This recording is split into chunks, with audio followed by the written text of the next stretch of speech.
ये असफरन कंपनी वाला सवाल हो गया था कि नहीं?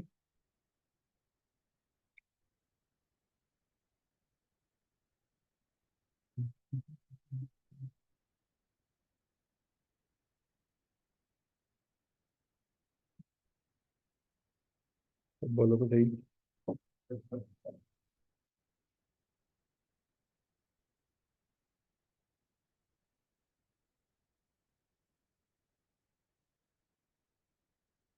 क्वेश्चन नंबर 6 हो गया था। अच्छा ये करते हैं नहीं।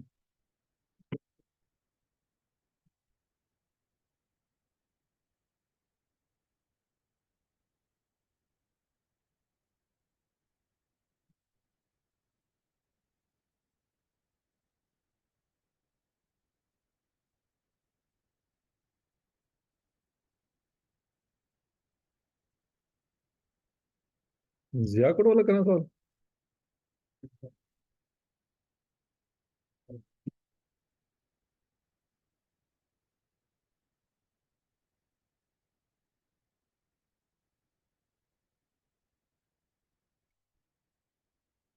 जिया code steel works provides depreciation on plant and machinery at 20% per annum on diminishing balance method।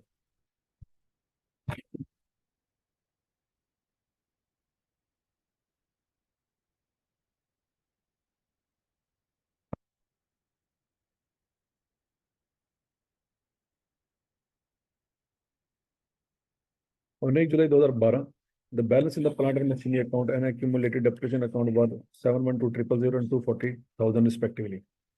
ऐसी है।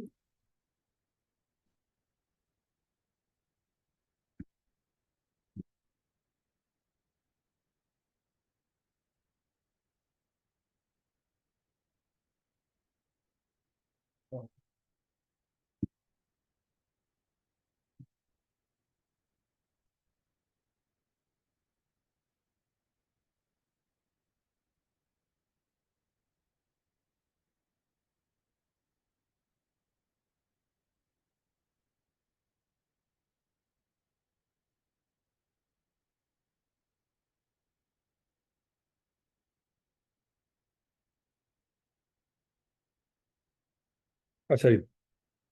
बच्चों ओपनिंग बैलेंस कितना है?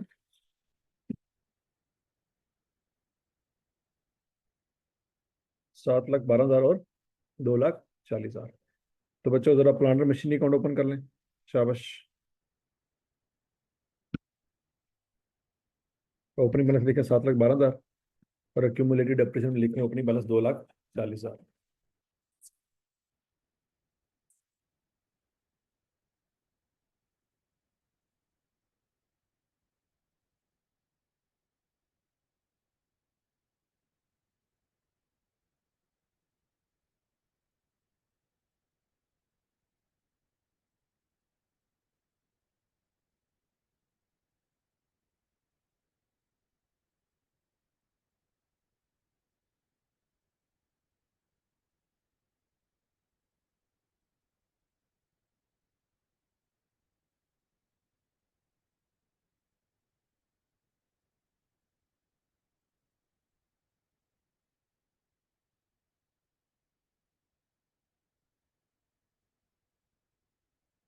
देखिए जी।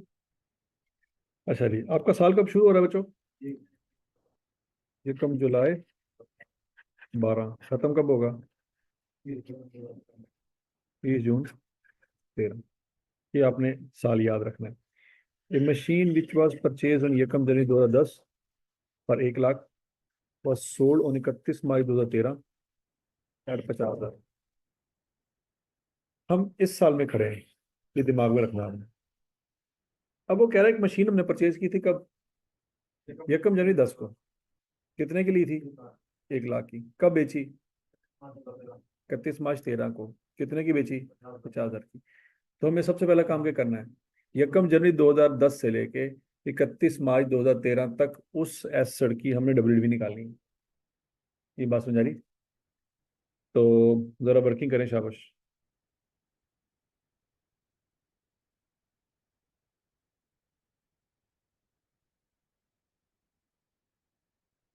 देखिए बच्चों, ये मशीन कितने की ली थी हमने?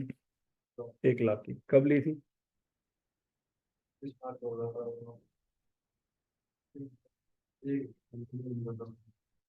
ये कम जनवरी 10 को।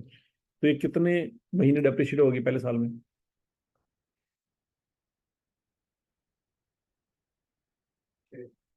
6 महीने। कितने महीने डेप्रिशिएट होगी? 6 महीने। 6 महीने क्यों? क्योंकि 30 जून पे साल खत्म हो जाएगा ना। तो जनवरी, फरवरी, मार्च, अप्रैल, मई, जून। और रेट ऑफ डेप्रिसिएशन किधर है जी? 20%। तो बच्चों मशीन की कॉस्ट कितनी है? 1 लाख। तो उस पर पहले साल की जो डेप्रिसिएशन आएगी 20% इंटू 6/12।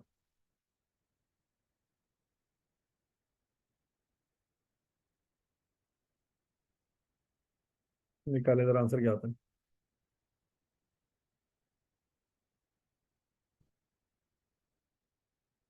10,000। तो बच्चों पहले साल उसकी डेप्रिसिएशन आ गई कितनी? 10,000। WDV कितनी बची? 90,000।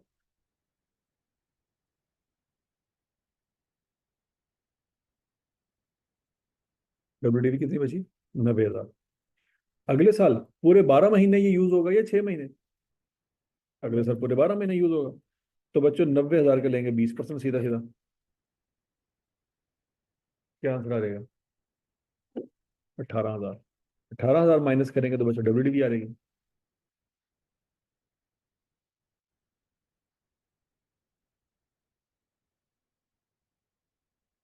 हाँ। 72,000।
हाँ जी। ठीक है जी बच्चों। तो अगले साल बच्चों डेप्रिसिएशन कितने परसेंट आएगी?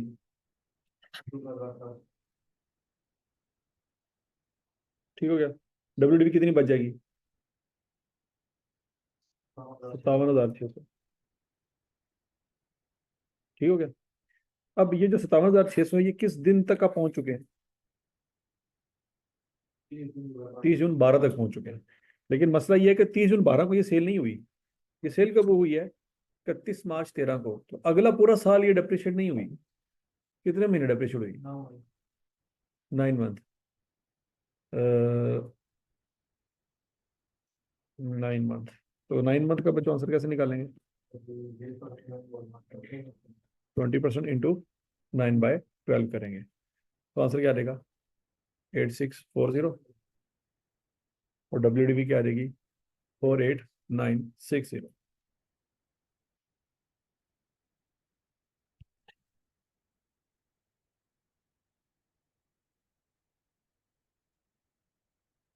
ठीक हो गया। अब सम टाइम हमें WDV ही चाहिए होती है, लेकिन सम टाइम हमें क्यूमुलेटिव डेप्रिसिएशन चाहिए होती है। कब हमें WDV चाहिए, कब हमें क्यूमुलेटिव डेप्रिसिएशन चाहिए? अगर ऐसा WDV पे मेंटेन हो रहा हो फिर WDV ही हमें चाहिए, यही डिस्पोजल में जाना है। लेकिन अगर एसिड कॉस्ट पे मेंटेन हो रहा हो तो फिर हमें क्यूमुलेटिव डेप्रिसिएशन चाहिए। तो क्यूमुलेटिव डेप्रिसिएशन कैसे निकालेंगे बच्चों? कॉस्ट में से WDV को माइनस कर देंगे।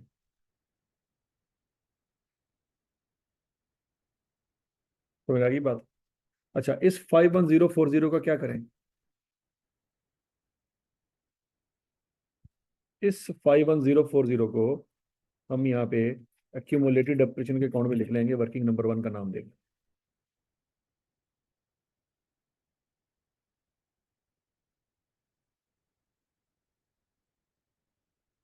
समझ आ गई। अच्छा, ये मशीन ली कितने की थी? 1 लाख की। तो जब से ली होगी तब से लेके आज तक ये 1 लाख की पड़ी होगी एसेट अकाउंट में। इसमें 1 रुपया भी कम नहीं हुआ होगा। तो वही 1 लाख रुपया यहाँ से निकाल देंगे। हाँ जी, क्रेडिट करेंगे कि डेबिट? डेबिट, शाबाश। हाँ, निकाल रहे हैं, क्रेडिट करेंगे। जब यहां से क्रेडिट करेंगे तो यहाँ पे फिर क्या करेंगे? डेबिट। समझ आ गई बात। अच्छा, और एक्यूमुलेटेड डेप्रिसिएशन यहाँ पे क्या हो रही है? डेबिट। तो फिर यहाँ पे क्या होगी? क्रेडिट हो। समझ आ गई।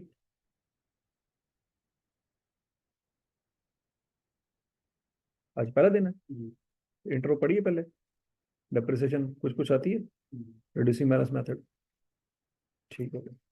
तो पिछले जो 2-3 लेक्चर हुए उसका क्या करोगे? लिंक आपके पास है ग्रुप में? ओए, पिछले लेक्चर कहाँ पे अपलोड है? यूट्यूब पे अपलोड है। ठीक है, वो उससे ले लेना है। ठीक है जी।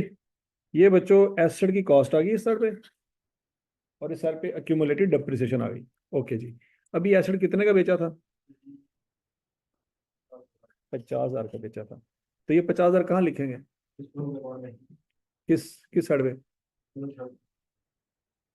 हाँ, क्यों? वो तो चला गया। 50,000, 50,000 एसेट थोड़ी है। 50,000 क्या है? ये जो 50,000 है, पढ़ो जरा क्या लिखा हुआ। 50,000 क्या दो है? हाँ। हाँ, तो ये क्या होता है? Income, liability, capital, expense. क्या चीज है ये? कैश। आ रहा है कि जा रहा है? तो कैश को क्या करेंगे? डेबिट। और डिस्पोजल को क्रेडिट। समझ आ गई। अब आपने एसेट भी लिख लिया, एक्यूमुलेटेड डेप्रिसिएशन भी लिख ली, कैश भी लिख लिया, तो क्या निकल आना चाहिए? गेन या लॉस निकल आना चाहिए। अब डिस्पोजल की डेबिट साइड पे अगर कुछ निकला है तो फिर वो क्या है? और अगर क्रेडिट साइड निकला होता तो लॉस। तो 1040 आपका क्या निकला है यहाँ से? गेन निकला है। ये आपकी बैलेंसिंग फिगर है।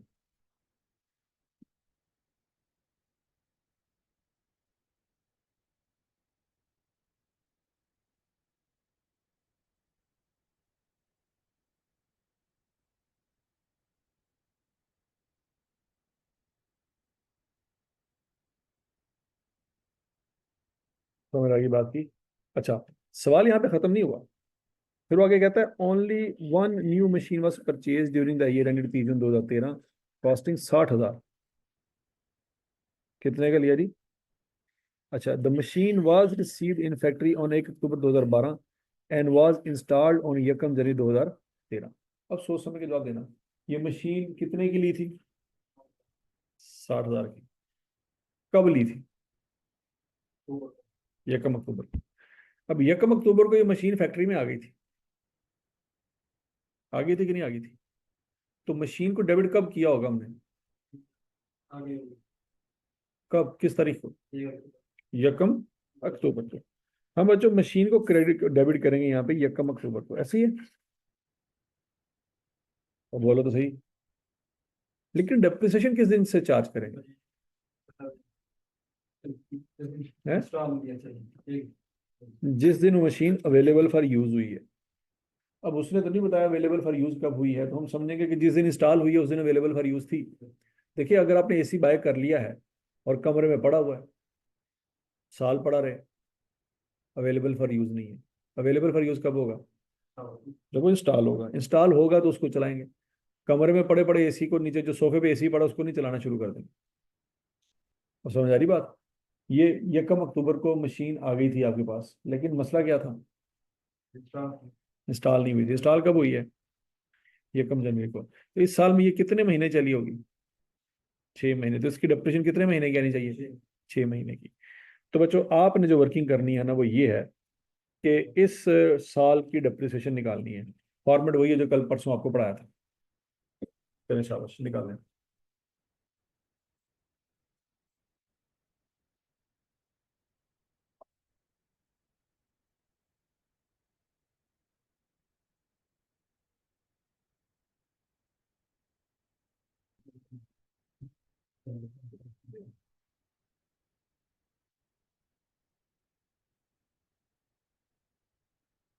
हाँ जी।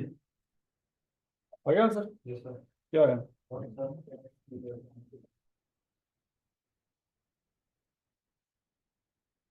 ये working number.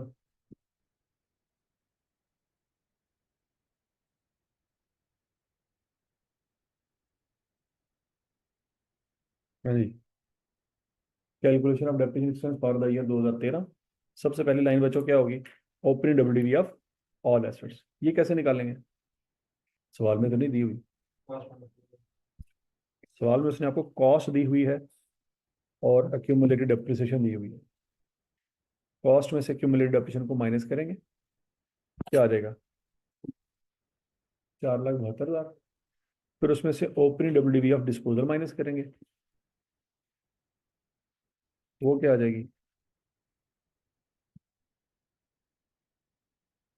Opening WDV of disposal कौन सी माइनस करनी है बच्चों? ये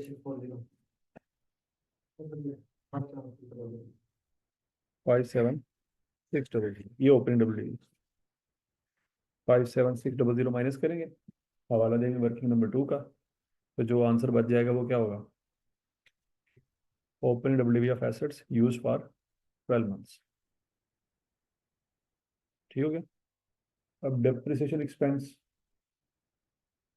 जो 4,14,400 है उसका सीधा सीधा 20% ले लेंगे, तो आंसर क्या आ जाएगा? 82,880। ठीक हो गया? फिर उसके बाद डेप्रिसिएशन एक्सपेंस ऑन डिस्पोजल, वो कहाँ से निकालेंगे? ये आपने निकाला हुआ है 8640, ये यहाँ पे लिख देंगे। फिर उसके बाद जो नया एसेट लिया था, कितने का लिया था? 60,000 का। उसका लेंगे 20%, इंटू करेंगे 6/12। तो टोटल डेप्रिसिएशन आपकी आ जाएगी 9750। यही निकाला है। क्यों? तो प्रैक्टिस करेंगी तो चीज़ें हाथ में आएंगी। देखने से तो बंदा एमबीबीएस भी कर ले। क्लास ही देखनी है क्या चल रहा है, चीज़ें प्रैक्टिस करें।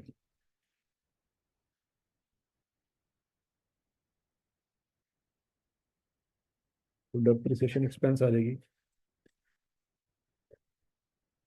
Working number 3, 97,520। इससे क्या होगा? क्लोजिंग बैलेंस निकल आएगा, इसका भी और इसका।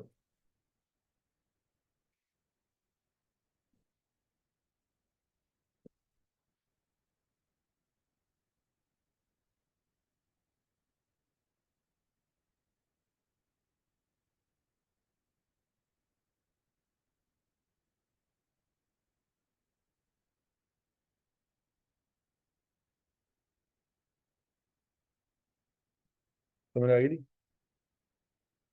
चलिए।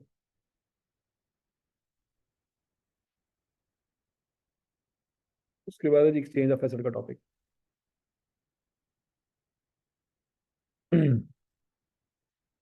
एक्सचेंज ऑफ एसेट से मुराद यह है बच्चों कि एक कंपनी ने अपना पुराना माल बेचा दूसरी कंपनी को, और दूसरी कंपनी से माल लेके इस्तेमाल करना शुरू कर दिया। अब यहाँ पे आप चीज दे रहे हैं और चीज ले रहे हैं, बीच में समटाइम हो सकता है कैश आप दे रहे हो, और समटाइम ये भी हो सकता है कैश आप ले रहे हो। ठीक है जी? तो अब इस तरह अगर आप कहें कि एसेट के बदले आपने एसेट लिया है, तो फिर उसको रिकॉर्ड कैसे करना है? एग्जाम्पल देखते हैं बच्चों। पहला सिनेरियो है कि फर्ज करें आपके पास एक मशीन थी, ओल्ड मशीन थी, 10 लाख रुपए की ली थी। कितने की ली थी? 10 लाख रुपए की। उसको 6 साल इस्तेमाल किया, 6 साल की डेप्रिसिएशन आ गई 6 लाख रुपए। तो उसकी रिमेनिंग वैल्यू कितनी बच गई? 4 लाख। आज आप वो मशीन दे रहे हैं और उसकी जगह नई मशीन ले रहे हैं। दूसरी कंपनी के पास गए, दूसरी कंपनी ने कहा कि जी पुरानी मशीन लेके आओ और हमसे नई मशीन ले जाओ।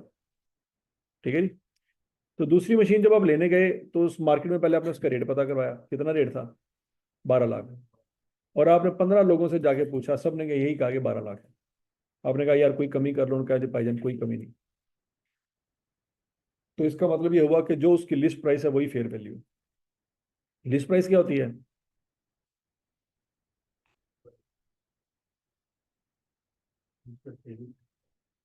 हाँ? नहीं, जब कोई चीज लेने जाते हैं उसके ऊपर टैग लगा होता है, उस पर जो लिखा होता है वो क्या है? वो लिस्ट प्राइस। अब जरूरी नहीं है कि जितने का टैग लगा उतने की चीज मिल जाए। समटाइम आप उससे कहते हैं यार को डिस्काउंट करो, तो अगला बंदा डिस्काउंट कर देता है। तो जो डिस्काउंट करने के बाद आपको जो फाइनल पैसे देने पड़े हैं ना, वो उसकी होती है फेयर वैल्यू। हो गया होती है। तो यहाँ पे कोई डिस्काउंट मिल रहा है आपको? कोई डिस्काउंट नहीं मिल रहा। अच्छा, एक तो मसला ये। अब ये आपकी मशीन 4 लाख रुपए की है, क्या ये उन बंदों को पता है? उनको पता? हम कहेंगे भाईजान आप खुद आइडिया लगाएं, और डेफिनेटली वो खुद ही आइडिया लगाएंगे, वो आपसे नहीं पूछेंगे। तो समटाइम हो सकता है वो उसकी कीमत 4 लाख से ऊपर लगाएं, और ये भी हो सकता है 4 लाख से। अगर उन्होंने इसकी कीमत 4 लाख से ऊपर लगाई तो है, तो क्या होगा? तो हम उनको बता देंगे कि नहीं नहीं यार तुम ज्यादा लगा रहे हो, 4 लाख नहीं। दिल में चोर है। हम कहेंगे फंस गया। नाल अपने दूसरे दोस्त की तरफ देख के हंस रहे होंगे, मान गया उल्लू। और समझ लगी बात? कितने का असर था हमारी नजरों में? 4 लाख। उसने कहा जी भाईजान इसका जो रेट है ना 5.5 लाख रुपए। कितना रेट है? 5.5 लाख रुपए। ओके, हमने कहा ठीक है।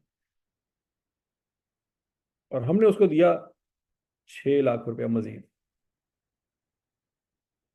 कैश लेगा वो हमसे कि नहीं लेगा? तो बोलो तो सही। कैश लेगा। या हम उससे कैश लेंगे? क्यों? ठीक है जी। तो वो हमसे मशीन भी लेगा और हमसे कैश भी लेगा। मशीन उसने हमसे ली और कैश भी उसने हमसे लिया 6 लाख रुपए।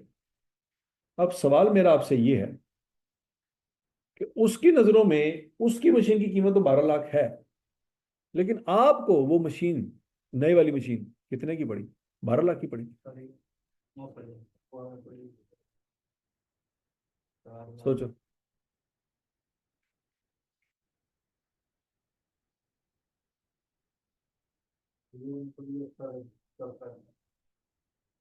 10.5 लाख की।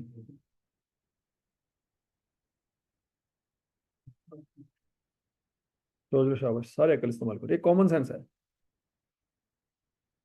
11.5 लाख कैसे? किन दोनों को? इन दोनों को? 10 लाख की पड़ी है, कैसे? देखें। और ऊपर जो पुरानी मशीन थी जो थी वो 4 लाख की, 4 लाख की तो थी। लेकिन अगर वो मशीन आप वैसे इस बंदे को ना देते, मार्केट में जाके बेचते, तो 4 लाख की सेल होती। सोचो जरा, सोचो सोचो। तो डेप्रिसिएशन तो निकाल दी, 6 लाख माइनस कर नहीं दिया। वो तो हमने किया ना, जो जिसको भेजी तो वो फिर उसको क्या पता कि हमने क्या माइनस किया? उसको तो नहीं पता। हाँ। तो हमेशा 4 लाख से नीचे ही होगी। ऊपर भी हो सकती है, तो ये इस वक्त ऊपर लिखी हुई है, तो ये यकीन नहीं आ रहा। हाँ जी। अगर ये मशीन, हमारी मशीन, हम मार्केट में किसी और को बेचते तो कितने की सेल होती? और खोतिया क्या लिखा है फेयर वैल्यू गधे? इसको मार गोली तो सवाल देख। फेयर वैल्यू का मतलब क्या होता है? किसी खास बंदे को अटक में जाके बेची। हाँ।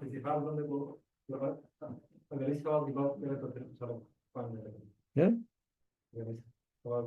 फेयर वैल्यू का क्या मतलब है? फेयर वैल्यू का मतलब है जिस कीमत पर हम उससे बेच रहे हैं। किसी खास बंदे को। खास बंदे को। हाँ। जिसको भी बेच रहे हैं। हाँ। 5.5 लाख ये फेयर वैल्यू लिखे हुए, क्या मतलब है? अगर इसको ना बेचते तो किसी और को भी बेचते तो कितने की सेल होती? 5.5 लाख। तो समझ आ रही है? अब पांचों बंदे पूरे लाहौर में मुख्तलिफ किस्म की दुकानों पे जाएं, कैलकुलेटर लेके आए, तो सेम रेट लगेगा ना अगर कैलकुलेटर सेम है। हालांकि आप पांचों ने 5 डिफरेंट दुकानों से परचेज किया होगा, इसका मतलब क्या है, वो उसकी फेयर वैल्यू है। आप मोबाइल परचेज करने जाते हैं, पांचों बंदे, सेम मॉडल सेम तरीका, तो सेम प्राइस मिलेगी ना। कि लाहौर में मुख्तलिफ किस्म के दुकानों से लेके आए हैं, तो इसका क्या मतलब है, फेयर वैल्यू। ऐसी, तो फेयर वैल्यू का मतलब नहीं होता कि खास बंदे को आप ये प्राइस दे रहे हैं। फेयर वैल्यू का मतलब क्या है, कि ओपन मार्केट में हर किसी के पास यही है। तो समझ आ गई बात है कि नहीं? और बोलो तो सही, गूंगे हो? ठीक है, आप 5 बजे जाते हो बरकत मार्केट में, सुबह दोपहर शाम, बिरयानी की प्लेट लेके आते हो, सबको सेम रेट मिलेगा या चेंज होता रहेगा? किसी को बोटी ज़्यादा डाल दी, किसी को बोटी कम डाल दी, तो रेट चेंज कर देगा वो ना। सबके लिए रेट क्या होगा? तो वो फिर क्या है, वो फेयर वैल्यू। तो ये नहीं कि वो फलां खान साहब आए सी तो उन्होंने यह रेट है, बाकी हमारे से यह रेट है। कैसे होगा? सेम रेट है सबके लिए। तो समझ आई है? तो अगर ये मशीन आप इसको ना देते, मार्केट में किसी और को बेचते, तो कितने की सेल होती? 5.5 लाख रुपए की। ठीक हो गया? तो आपको ये वाली नई मशीन कितने की पड़ी? 11.5 लाख की। कैसे? मतलब अगर ये मशीन मार्केट में बेचते तो हमारे पास कितने पैसे आते हैं? 5.5 लाख। और हमने पल्ले से कितने पैसे डाले? तो हमारे जेब में से टोटल पैसे कितने निकले? 11.5 लाख। तो हमें वो मशीन कितने की पड़ी? 11.5 लाख। बस में रहिए। हाँ जी। तो बच्चों, हम जो एंट्री पास करेंगे इसको जरा गौर से देखें। नई मशीन हम किस पे डेबिट करेंगे? 11.5 लाख। ये 11.5 लाख कैसे बन गया, ये बात समझ आ गई? बोलो बोलो बोलो बोलो। अब चूंकि पुरानी मशीन जा रही है, तो पुरानी मशीन को खत्म करेंगे कि नहीं करेंगे? तो क्या सिर्फ उसकी कॉस्ट को खत्म करेंगे? हाँ, उसकी डेप्रिसिएशन को भी खत्म करेंगे। अच्छा, एक्यूमुलेटेड डेप्रिसिएशन को खत्म कैसे करेंगे? कांटा मार देंगे। हाँ, एक्यूमुलेटेड डेप्रिसिएशन को खत्म कैसे करेंगे? क्या कर देंगे? और गूंगे हो, बोलो तो सही। डेबिट कर देंगे। क्या कर देंगे? और एसिड को खत्म करना हो तो क्रेडिट कर देंगे। कितने से? 10 लाख से। ये बात समझ आई? अच्छा, अब अगला पॉइंट, कैश आ रहा है कि जा रहा है? आवाज नहीं आई। तो डेबिट करेंगे या क्रेडिट?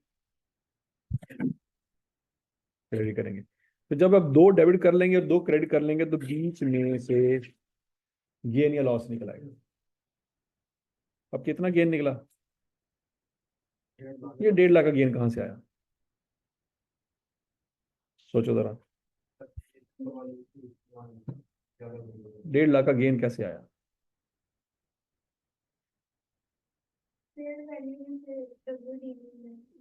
ये कॉमन सेंस है। हमारा एसेट कितने का था? कितने का सेल हो सकता है? यही 1.5 लाख गेन है। याद करो। समझ आई है? नहीं समझ आई? हाँ जी। समझ लगी बात? अब एक चीज नोट करें। क्या? If fair value of both assets,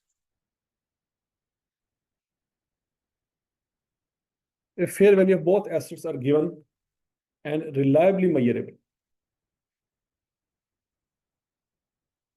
if fair value of both assets are given and reliably measurable,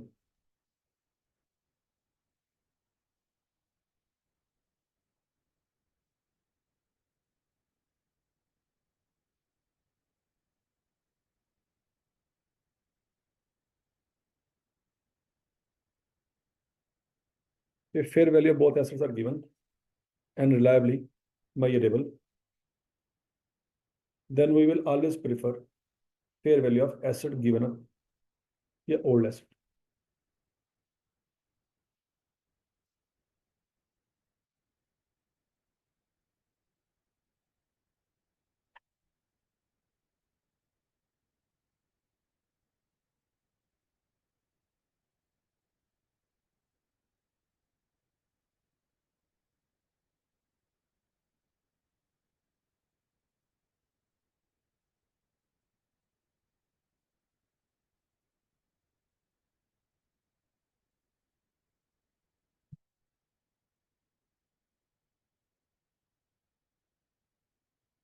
If fair value both assets are given and reliably measurable, then we will always prefer fair value of asset given up. ठीक है, given up से क्या मुराद है?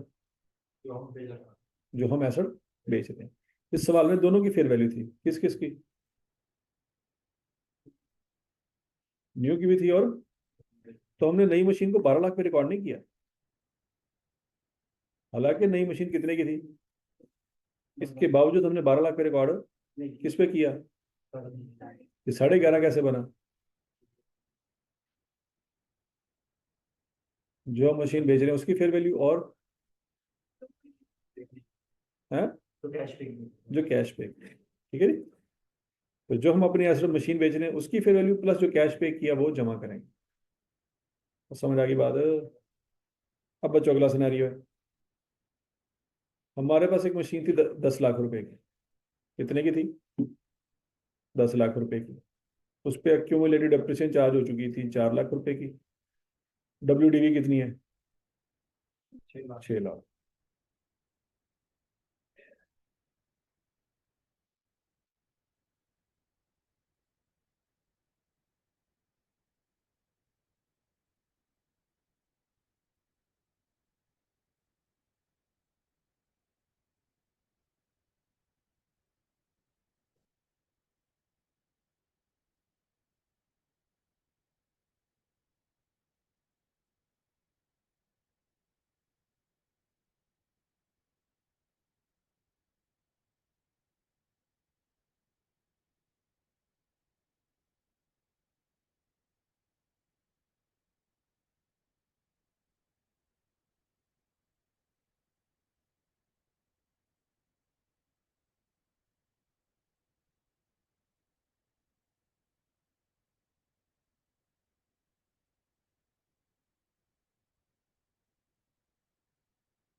Cost है 10 lakh, accumulated depreciation है 4 lakh, WDV क्या है? 6 लाख। अगर ये मशीन हम मार्केट में बेचे तो 8 लाख रुपए का रेट लग सकता है, लेकिन हमें कंफर्म नहीं है। हमें कंफर्म मतलब एक बंदे ने उड़ती उड़ती बात कर दी थी कि यार मैं 8 लाख रुपए का ले लूंगा। अब हम उसको फोन करें, वो फोन नहीं उठा रहा। होती है ना ऐसी ड्रामेबाजी, ठीक हो गया। तो अब हमें पता नहीं है कि वाकई 8 लाख का सेल हो जाएगा या नहीं होगा। अच्छा, तो क्या हम अपने इस 8 लाख को रिकॉर्ड कर सकते हैं, इस्तेमाल कर सकते हैं एसेट की वैल्यू में? क्यों? क्योंकि हमें कंफर्म नहीं है 8 लाख का सेल होगा भी या नहीं होगा। अच्छा, नई मशीन मार्केट से पता की, टैग जाके देखा 12 लाख रुपए का लिखा हुआ, लेकिन हमने 4-5 लोगों से पता किया तो हमें पता लगा कि यार रेट 11 लाख तक आ जाएगा, लाख रुपए का डिस्काउंट मिल जाएगा। उस समय लगी बात की। आप हबी सेंटर से मोबाइल लेने जाते हैं तो क्या से सिर्फ एक दुकान से पता करेंगे? 3-4 दुकानें घूमेंगे तो आइडिया हो जाएगा कि यार इतने का डिस्काउंट हो सकता है। लोग बीच में से अपना कमीशन छोड़ देते हैं, ठीक हो गया। बरल, तो बच्चों कैश, अब आपने अपना एसेट भी उसको दिया और आपने उसको 4.5 लाख रुपए भी दिए, और आपको भी नहीं पता कि आप अपना एसेट मार्केट में अगर किसी और को बेचते तो कितने का सेल होगा। अब सवाल ये है कि जब आप नई मशीन बाय करेंगे, उससे लेके आएंगे घर में, तो नई मशीन आपको कितने की पड़ेगी? सोच लो, सोच।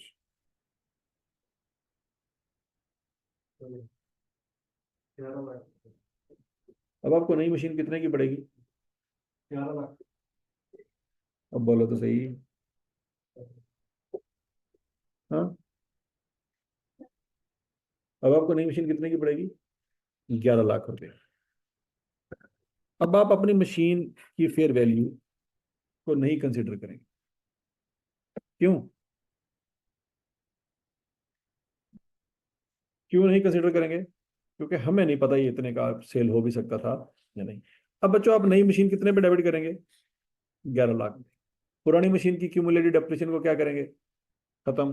खत्म कैसे करेंगे, डेबिट कर देंगे। पुरानी मशीन की कॉस्ट को भी निकालेंगे, कैसे निकालेंगे, कितने से, कितने की थी, 10 लाख की थी। कैश आ रहा है कि जा रहा है,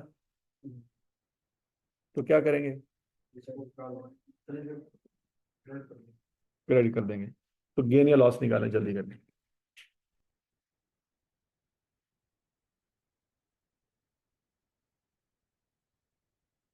गेन या लॉस निकालें, शाबाश, एंट्री पास करें जल्दी करें।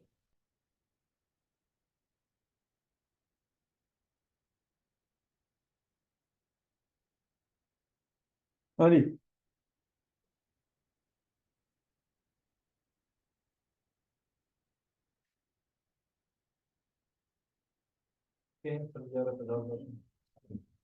कितना गेन आया, 50।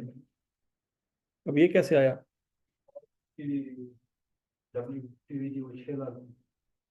तो तो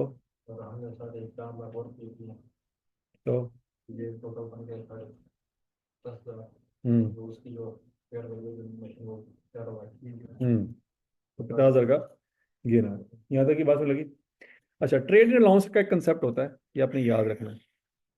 ट्रेड अलाउंस का मतलब होता है कि अगली पार्टी ने हमारे एसेट की क्या कीमत लगाई। ट्रेड अलाउंस से क्या मुराद है जी, अगली पार्टी ने हमारे एसेट की क्या कीमत लगाई।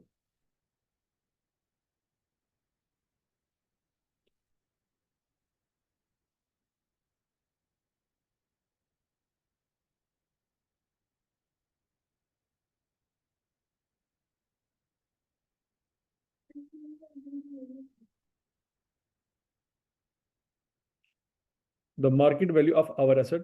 देखो यहाँ पे तो फेयर वैल्यू हमें पता ही नहीं ना, ये 8 लाख क्या है,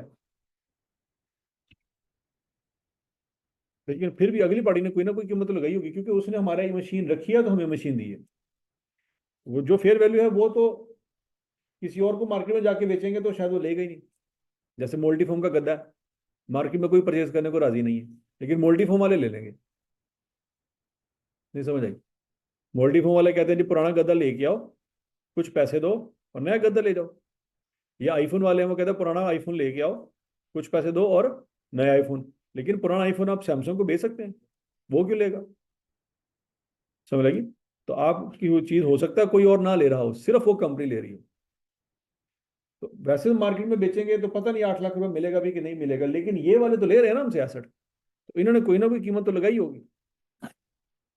तो उसको कहते हैं trade allowance, the market value of our asset determined by other party, buyer.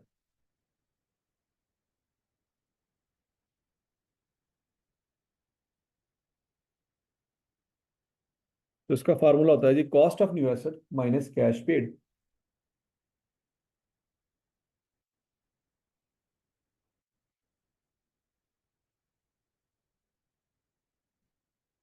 Cost of new asset minus cash paid.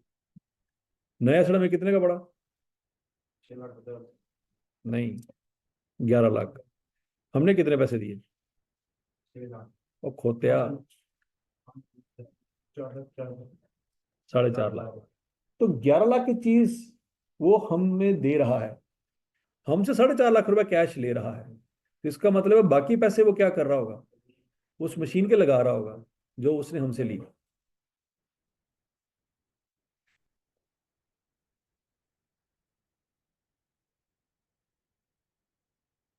ये बात समझ आ गई। अच्छा, तो अगला पॉइंट ये है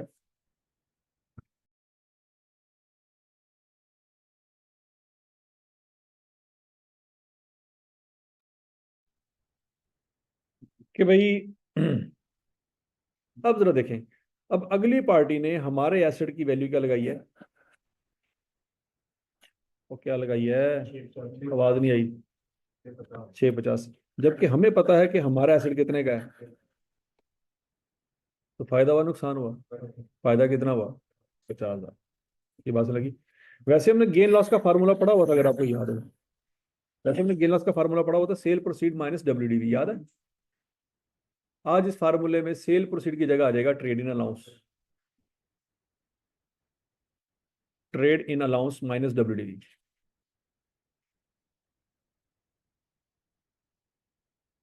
trade in allowance minus WDV।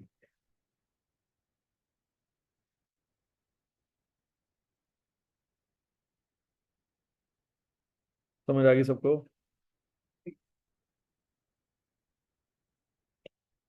तो ट्रेड इन अलाउंस से बच्चों 6,50,000 और WDV है 6 लाख, इज इक्वल टू 50,000।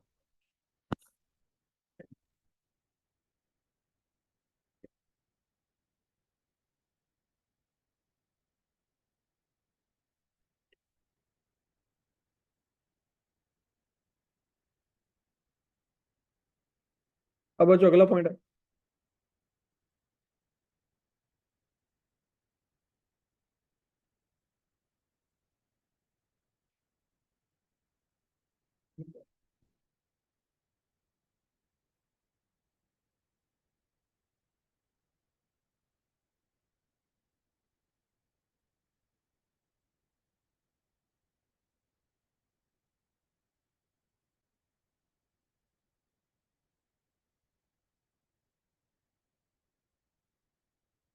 फर्ज कर लीजिए आपकी मशीन है 20 लाख रुपए की।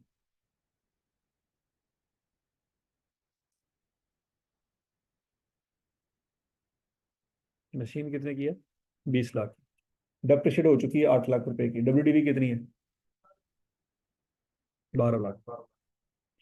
लेकिन मार्केट में बेचेंगे तो 13 लाख की सेल हो जाएगी, लेकिन हमें कंफर्म नहीं है। बात में लगी? अब नई मशीन है, उसकी लिस्ट प्राइस है 13 लाख रुपए। कितनी है? 13 लाख रुपए। लेकिन फेयर वैल्यू 12,50 है। लेकिन वो भी रिलायबल नहीं है।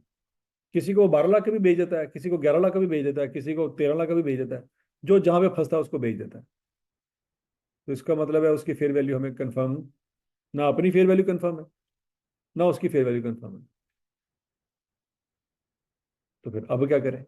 पहले तो अगर अपनी फेयर वैल्यू कंफर्म नहीं थी तो उसकी फेयर वैल्यू पे रिकॉर्ड कर लिया था। अब तो उसकी भी कंफर्म नहीं है।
फिर ये अब क्या करें, सोचे जरा। ना अपनी फेयर वैल्यू का कोई आइडिया है, ना उसकी फेयर वैल्यू का कोई आइडिया। अब हमने अपनी मशीन देनी है और उसकी मशीन लेनी है। अब चूंकि ना हमें अपनी फेयर वैल्यू को पता है, ना उसकी फेयर वैल्यू को पता है, तो हमें यह भी नहीं पता कि पैसे हमने देने हैं कि उसने हमें देने हैं। समझ लगी? तो बच्चों ऐसे सिनेरियो में जब दोनों एसिड की फेयर वैल्यू को पता नहीं ना होगा, तो हम अपने नए एसिड को अपने एसिड की कैरिंग वैल्यू पे रिकॉर्ड करेंगे। जो हमारा पुराना एसिड था वो हमारे नजदीक कितने का था? तो नया एसिड हमें 12 लाख ही पड़ेगा।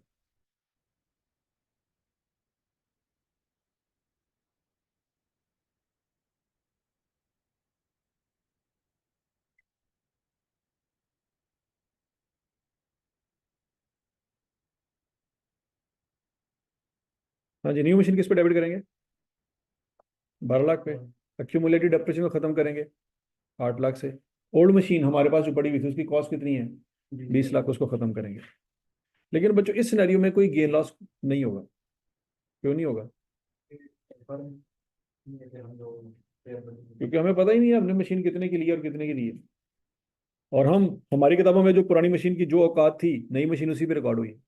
पुरानी मशीन की औकात क्या थी? 12 लाख। तो नई मशीन किस पे रिकॉर्ड की है? तो कोई गेन लॉस नहीं है।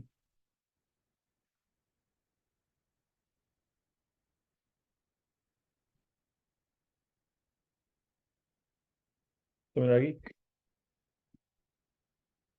Accounting entries on exchange of assets, ये नोट कर ले जरा शाबाश। अगर एक्यूमुलेटेड डेप्रिसिएशन अकाउंट बना रहे हैं तो क्या एंट्रीज होंगी, और अगर एक्यूमुलेटेड डेप्रिसिएशन अकाउंट नहीं बना रहे तो क्या एंट्रीज होंगी?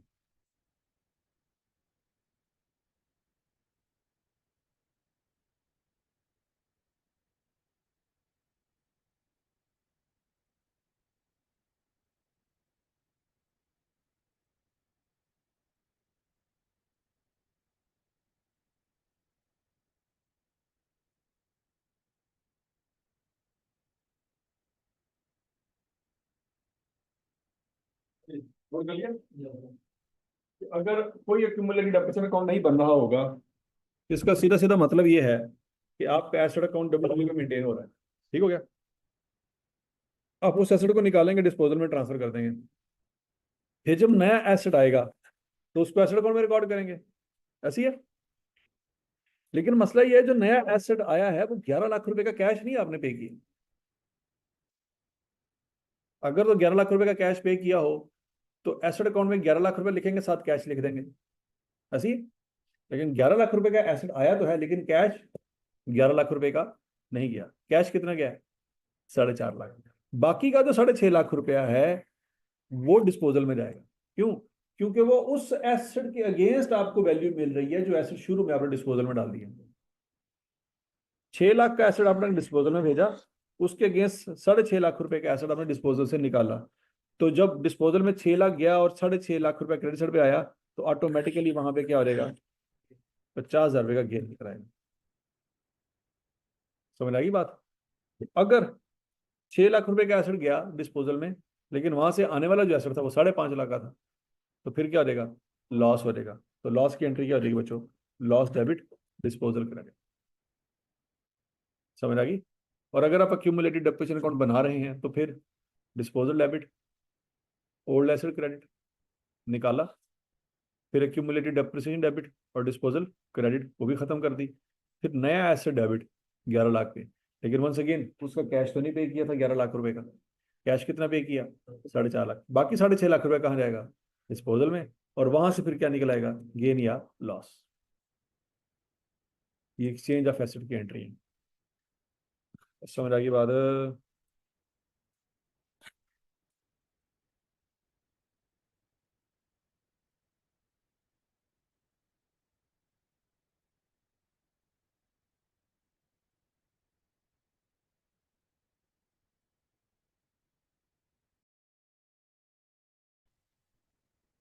चीजें समझ आए, समझ जब चीजें समझ आ जाएगी ना, तो आप खुद भी कहेंगे कि सर ये भी आ गया समझ, ठीक है, और पढ़ाएं चीजों को वाइंड अप कराएं। हाँ जी, क्या चला तेरी?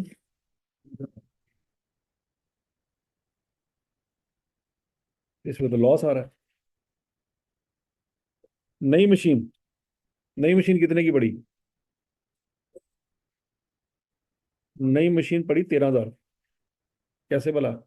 6,000 प्लस 7,000। 7,000 कैश पे किया और 6,000 क्या भला? जो मशीन हमने अपनी दी है वो 6,000 की थी। तो नई मशीन में पड़ी 13,000 की। एक्यूमुलेट डेप्रिसिएशन कितनी खत्म करेंगे? 4,000 की। फिर ओल्ड मशीन कितने की निकाल रहे हैं? 12,000 की। कैश कितना दे रहे हैं? 7,000 का। तो जब ये चार लाइनें लिख लेंगे तो ऑटोमेटिकली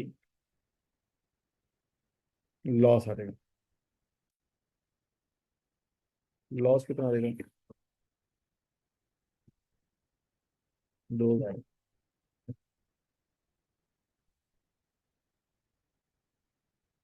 अच्छा जी बच्चों, ये 3 एग्जाम्पल है।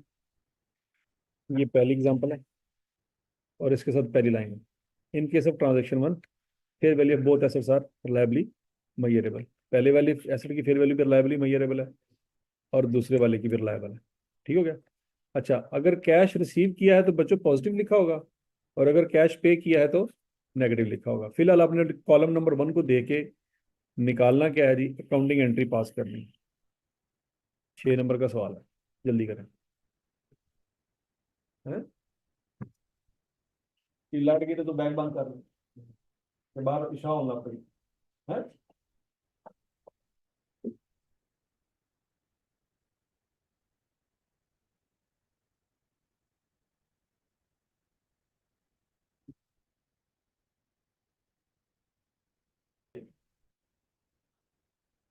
क्या खा रहा है कि जा रहा है?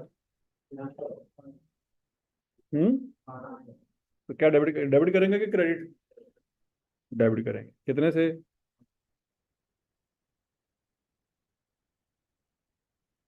1.1 से। ओके। फिर उसके बाद एसेट जो आ रहा है वो कितने का पड़ रहा है? 7.1 का पड़ रहा है। क्यों?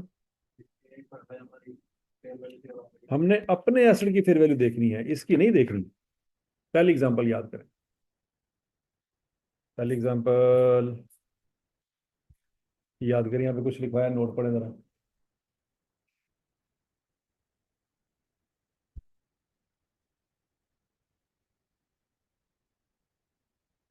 भाई, भाई का आपका सवाल अभी नहीं हो पा रहा। आप बहुत स्लो पढ़ा रहे हैं। क्या हुआ, स्लो का नतीजा देख लिया? हाँ जी, तो किसकी फेयर वैल्यू को देखेंगे? अपने एसेट की फेयर वैल्यू को। लेकिन वो तो 8.5 है। अच्छा, 8.5 अपने एसेट की फेयर वैल्यू है, लेकिन 1.1 हम ले रहे हैं, देने के बजाय ले रहे हैं, तो क्या करेंगे? इस 8.5 में से माइनस करेंगे। तो हमें नया एसेट कितने का पड़ा? 7.4 का पड़ा। 8.5 माइनस 1.1। अच्छा, फिर अपने एसेट की जो अक्यूमुलेटेड डेप्रिसिएशन थी, सवाल में दी तो नहीं हुई, लेकिन हम निकाल सकते हैं, निकाल सकते हैं ना? कैसे? 10.3 माइनस 6.4। क्या आंसर आएगा जी?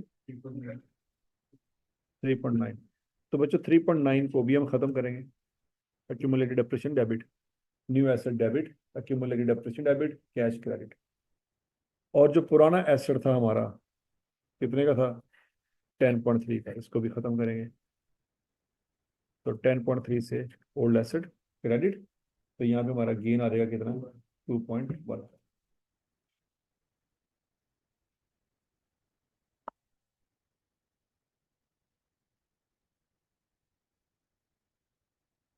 गलती होगी जी, स्लो स्लो के होने के बावजूद भी है। चलो, जब दूसरा कॉलम है, इसका मौका देता हूँ आपको, ये सही कर लेना अब।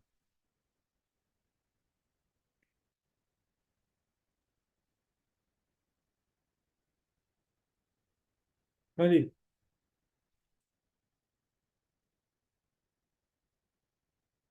क्या एंट्री करेंगे?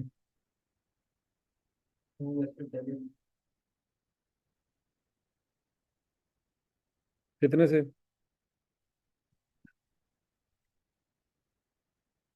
9 से क्यों? In case of transaction two, the fair value of asset received is clearly more evident. वो कहता है हमारे अपने एसेट की फेयर वैल्यू का हमें ये एतबार नहीं है। तो किसका एतबार है? जो एसेट आ रहा है उसकी फेयर वैल्यू का एतबार है। किस पे रिकॉर्ड करेंगे? 9 पे। अपने एसेट की क्यूमुलेटेड डेप्रिसिएशन कितनी है?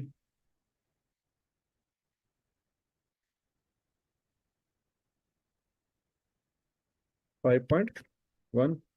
accumulated depreciation debit, old asset 12.4 से क्रेडिट।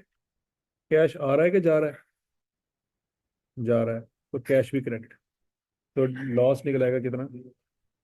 हाँ जी, अभी क्या? और आगे स्लो स्लो चल रहा है सारा कुछ। हैं?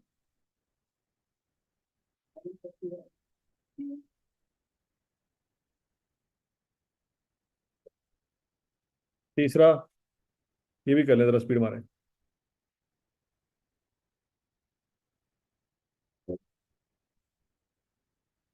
हाँ जी। क्या?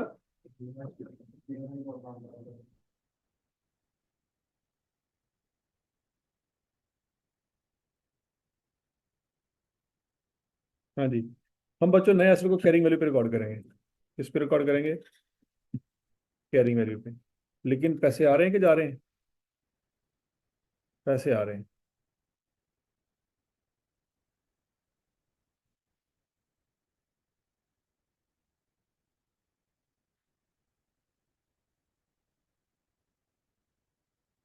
क्यूमुलेटिव डेप्रिसिएशन कितनी है? 11.51 में। ओल्ड एसेट कितने से निकलेगा? 14.5 पे। लेकिन ये 2 मिलियन। हाँ, अगर तो कैश आ रहा है तो बचो। नहीं, सॉरी।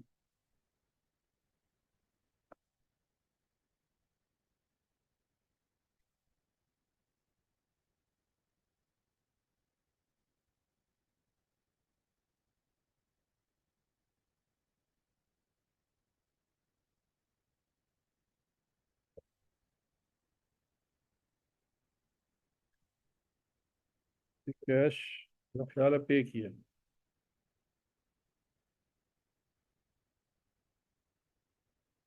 ये कैश का किया जी। यहाँ पे गड़बड़ है। कैश पे किया है। अगर तो कैश पे किया है ना, तो फिर क्या करेंगे? 3.4 प्लस 2.0 कितना रहेगा? 5.4। और साथ कैश आएगा 3.0 का। लेकिन कोई गेन लॉस नहीं होगा। कोई गेन लॉस नहीं होगा।